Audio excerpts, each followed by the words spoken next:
Hi everyone. What I'm going to do is this evening we have the Chinese manufacturing PMI report that the Hira recommends trading copper HG516 with a bracket of 3 and a stop of 5 ticks. So we're going to run that replay first, and then we're going to compare it to whether or not it would have been better or worse if we would have traded the Australian dollar with very similar settings. So here's the replay. It's already set up. Let's see what happens in this report. 1 second. Order pending. Brackets are up. Slight movement upward. We had 1 tick up, it looked like. Order pending. And then we got taken into the trade long. It looked correct. Not much happening. I would have liked to put my stop right below support there, so give us a chance to survive in this trade. And let's see what happens. Unfortunately, price is moving against us. Right now, I'd probably be having trouble breathing, maybe crying like a baby as I'm down $125. And I may want to bleed out some risk because it's not going our way. Let's see what happens. We'll give it a few more seconds. Down $1.25. And it's, not a bad, terrible moving report speed-wise. Something happened. At least it moved.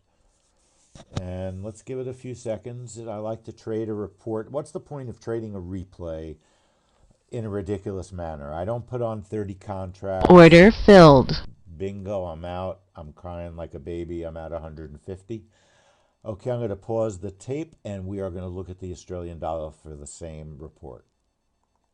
Okay, so I'm using the Australian dollar with pretty much the same settings. I'm using a bracket of 3. I probably should use a stop a little bit bigger, which I wasn't thinking. So what you have to do is set this to false, apply it so you get access. I'd like to make this 9. Okay, that's what I would do if it was the Australian dollar, which tends to be a little bit more volatile than copper is. And then we have to enable it. True, apply, okay, make sure you have your icon. Let's see how this report traded. 3 seconds left. Brackets. Order pending. Here's the brackets. Did the Australian dollar move any better than copper did? Right now, it's sitting there like a sleeping person. So not very good movement. It does seem that we are in the right place. 8 o'clock. Got the right instrument. Not a heck of a lot of movement. We're getting a little bit. So it seems to me that copper moved a little bit better.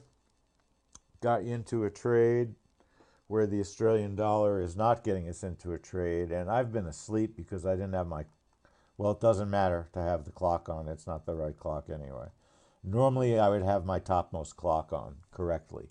But right now, we're 48 seconds, 49 seconds into the trade, and we haven't been filled.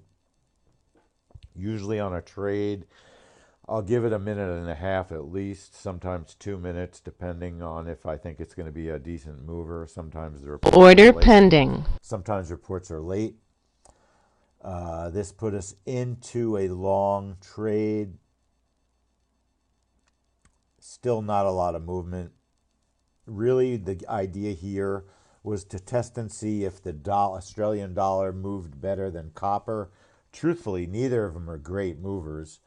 This is not the most exciting trade. Nevertheless, it's good to test and see what happens. And you got to do more than one test. What I was saying before when I stopped the video is you want to do a test trade as if you're really going to trade. Don't use 50 contracts because that's ridiculous. You're not going to trade that way in real life. Use 2 if you use 2. If you use 4, use 4. Trade the way you really trade, or there's absolutely no point in doing a replay or doing a sim. So not a whole heck of a lot of movement. I'm going to speed it up just because this video is getting a little bit long. Finally, we're getting a little bit of movement. not a ton. You could see that copper was a tiny bit better than the Australian dollar. I'm going to stop the trade. We've been in it long enough. It was really just to let you see the difference between the two instruments. Neither is the most Order exciting. canceled. Neither is the most exciting, so it's up to you Order filled.